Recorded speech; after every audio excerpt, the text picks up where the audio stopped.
নার্গিস। হ্যাঁ বকু ভাই। দেখো আমি তো বরাবরই বাইরে বাইরে থাইকা লেখাপড়া শিখছি, কিন্তু এই গায়ে যে জন্মাইছে, যে বড় হয়েছে, যে লেখাপড়া শিখছে, এই গা যার মেধারে যার মননরে সমৃদ্ধ করছে, তারা যেই গায়ে থাকা বড় প্রয়োজন ছিল। আপনি আপনি ঠিক ঠিক কার কথা কইতে আছেন বকু ভাই?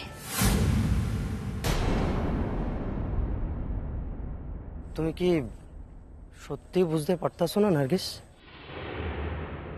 আমি ভাবছিলাম তুমি পারবা। কি? আমার মনে হইতো তোমরা দুইজনে মিলে সম্পূর্ণ, কোনো একজনের সেই সম্পূর্ণতা কখনোই আসবো না যা দুইজনে মিলে করা সম্ভব।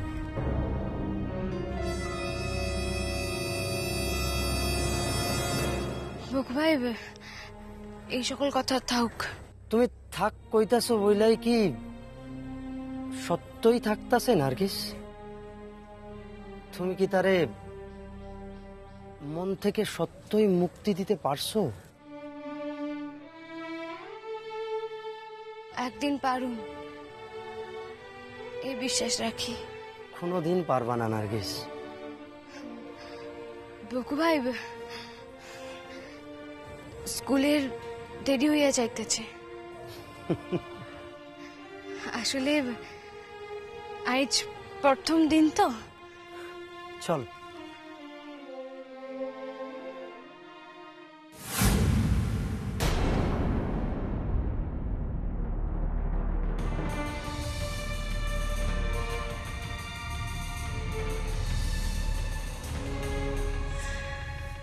দেখো, দেখছো সকলে? দেখো ও দেখতেছো তো সকলে? এই লোকটা তার সাসারে ধইরা আমার মাইয়ার একখান চাকরি জুটাই দিছে। হ্যাঁ, তার বিনিময়ে হ্যাঁ কি চাই তা তো তোমরা দেখতেই পাইতেছ। হ্যাঁ, জব্বর চাচা। ওই কি জব্বর চাচা? শয়তান কো। বকু ভাই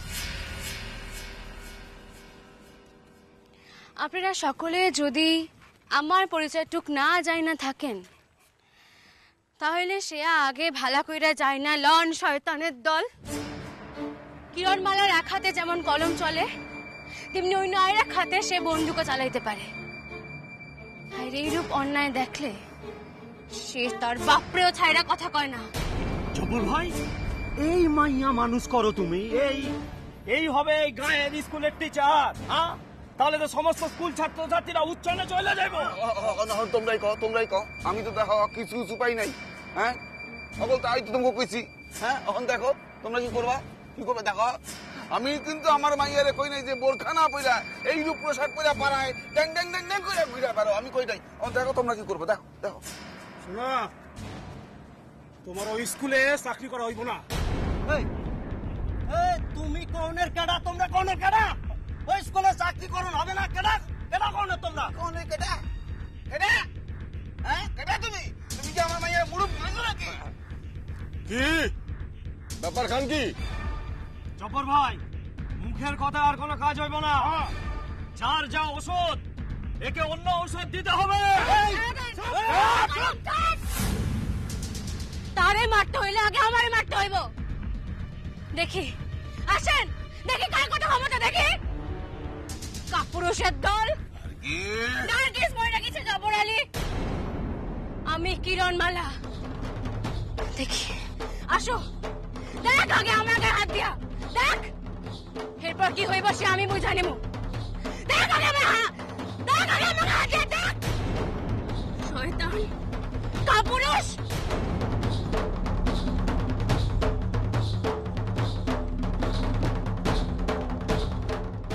আসেন বকু ভাই, চল।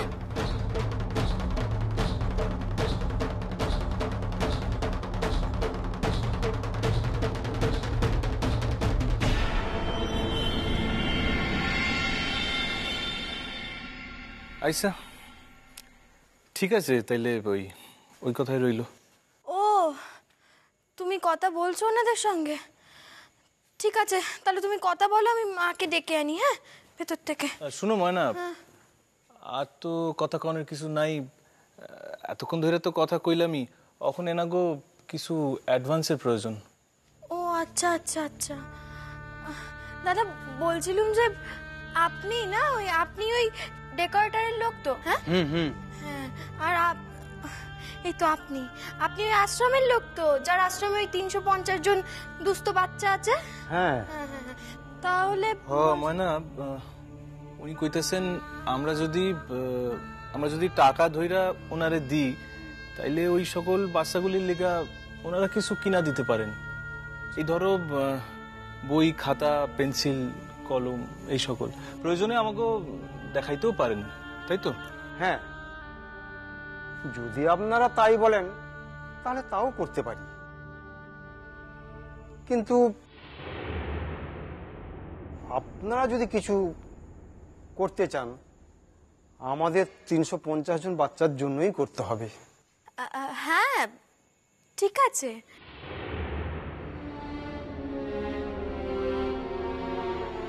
এতে আমাদের কোনো অসুবিধে নেই গো, আর মা তো বলেছেন।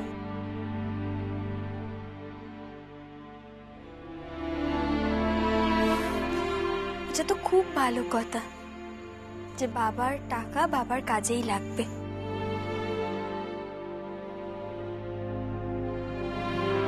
আর আমার বাবা তো কিছু কম রেখে যাননি গো, এতে তো আর কোনো অসুবিধেই রইল না। তাহলে আমি মাকে ডেকে আনি। হ্যাঁ ও ময়না, তুমি যাও তোমার মায়ের একের জায়গায় আসো, ওই বস্ত্র বিতরণের লিগা কি কিনতে হইব তুমি জিগায় আসো, আমরা তখনই বাইরম। এবার উনি কি কিনতে কইবেন না কইবেন। না না, আমি তো মাকে নিজেই ডেকে আনছি এখানে। মা নিজের হাতেই ওনাদেরকে টাকা দিলে ভালো হয়। শুধু কত টাকা করে লাগবে যদি একটু একটু বলে দেন। 50% অ্যাডভান্স দিলেই হইব। আচ্ছা আচ্ছা ঠিক আছে, আমি যাই একটু মাকে ডেকে আনি। হ্যাঁ মা, মা, ও এই তো মা এসে গেছে। আমি তোমার কাছে যাচ্ছিলাম। মা সে কি রে, তোরা এখনো বেরোসনি কো? হ্যাঁ, আজ বাদে কাল কাজ। বাবা জীবন, বলছিলাম আমার মেয়েটাকে না ওই ট্যাক্সি করেই কিন্তু নিয়ে যেও। ওর তো এখন এরকম অবস্থা। সে হবে কোন মা? শোনো না, আগে তোমাকে যেটা বলছি যে ওনারা না। আমি কোনো কথা শুনতে চাই না গো, আমি কোনো কথা শুনতে চাই না। মারে, তোকে তো এখন সুস্থ থাকতে হবে নাকি? হ্যাঁ, আপনার মায়ারে ট্যাক্সি কইরা লইয়া যাইতে হইব, এ আপনারে কইতে হইব কেন? আমার কি নিজের বিবেচনা নাই? না না, তাই বলছিলুম আর কি। আসলে বাবা জীবন, আমার তো এক কাদাই সবেদর নীল বনি কিনা। মা মা তুমি আবার কাঁদছো কেন এখন? কেঁদো না মা, কেঁদো না মা। দেখো দেখো, ওনারা এসেছেন, ওনাদের টাকাটা তো মেটাতে হবে আগে।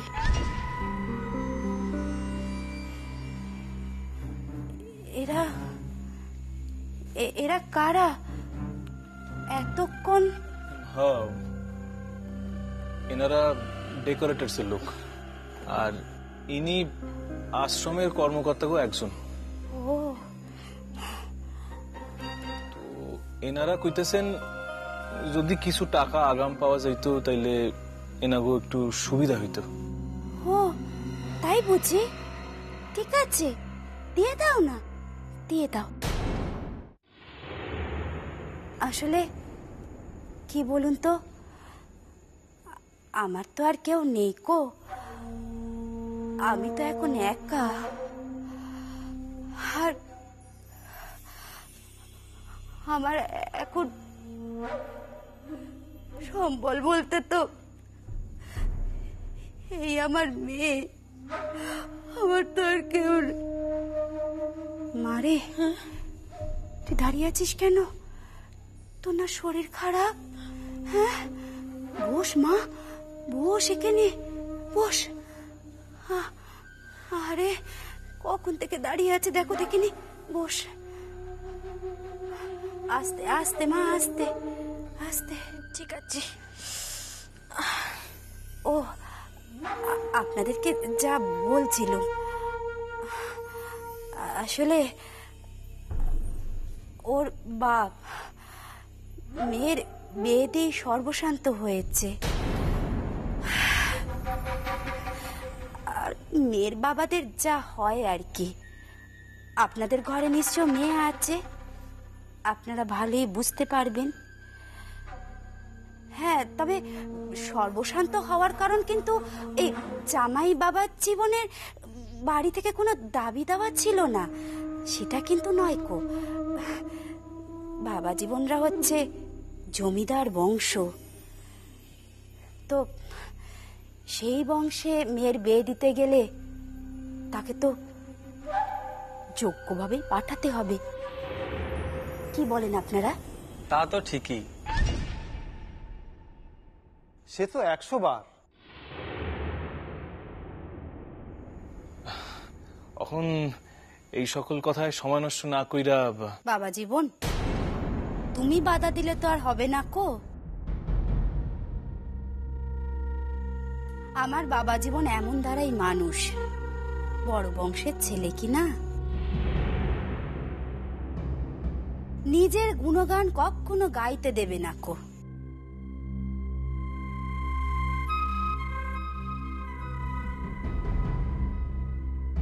আপনারাই বলুন না, ময়নার বাবাটা যে চলে গেলেন, আমি তো একা।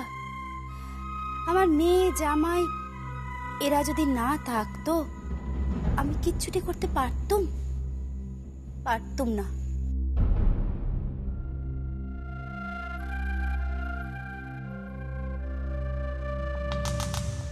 আমার না আছে লোকবল, না আছে সামর্থ্য।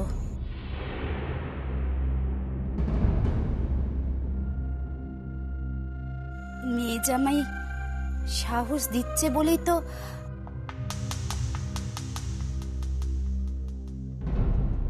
আমি এত বড় একখানা কাজ উদ্ধার করতে পারছি।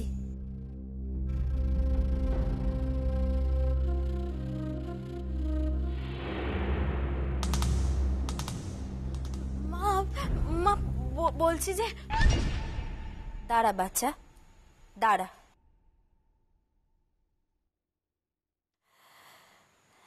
দেখ মা, আমার জন্য যে এতটুকুনি করবে না, আমি তার জন্য 100 গুণ গুণগান করব। তার জন্য তোরা লজ্জা পাস না কো।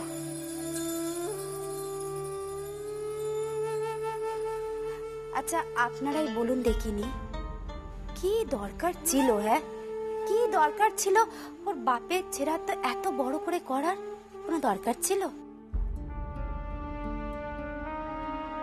কিন্তু ওই আমার মেয়ে এক কথা না। মা, আমার বাপ কত মান্যির মানুষ ছিলেন, তার জন্য এতটুকুনি করব না কো। আর সেই সঙ্গে জামাই বাবা জীবন ওই একই সুরে সুর মেলাচ্ছে।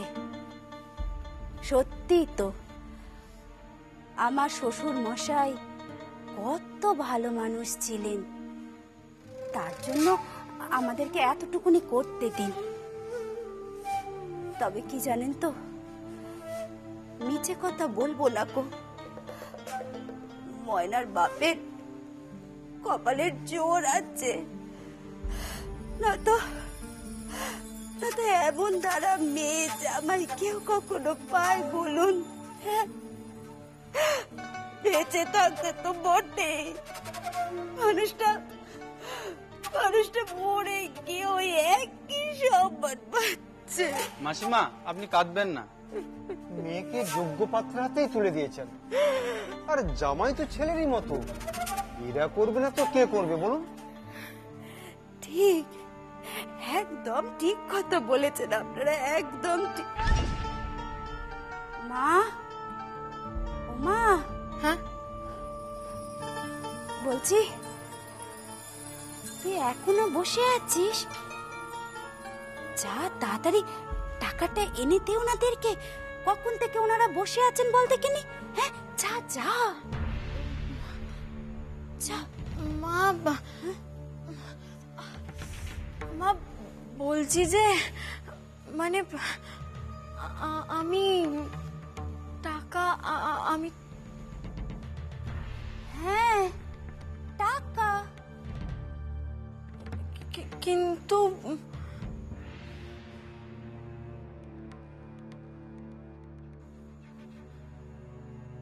ও বুঝেছি বুঝেছি। আসলে বাবা জীবন এত তাড়াহুড়ো করে তৈরি হয়ে এসেছে, তাই বুঝি টাকা আনতে পারিনি কো। তাতে কি আছে, ওই চেক বই তো এনেছে, চেক বইখানে নিয়ে আয় না, টাকাটা লিখে দিতে বল। হ্যাঁ মা, মা আমি চেক বই আমি না জানি না ঠিক, মানে তুমি যাও ঘরে গিয়ে আমার ব্যাগখান লই আসো, ওর ভিতরে চেক বইখান আছে। কিরে যা।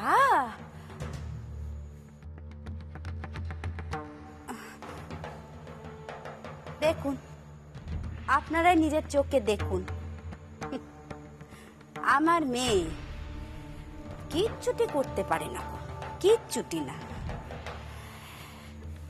এই বাবা জীবন যদি না থাকতো, মেয়েটার যে আমার কি হতো ভগবান জানে। মা, যা চেক বইটা এনে দে। কখন থেকে ওনারা বসে আছেন বল দেখিনি? হ্যাঁ যা, তারপরে তো আবার তোরাও বেরোবি নাকি? আর তাছাড়া তোর বাবার তো এটা শেষ কাজ, তারপরে তো আর ওনার জন্য খিচুড়ি আর করতে পারবো না গো, খিচুড়ি আর করতে পারবো না গো। কি হইল কি ময়না, তুমি যাও।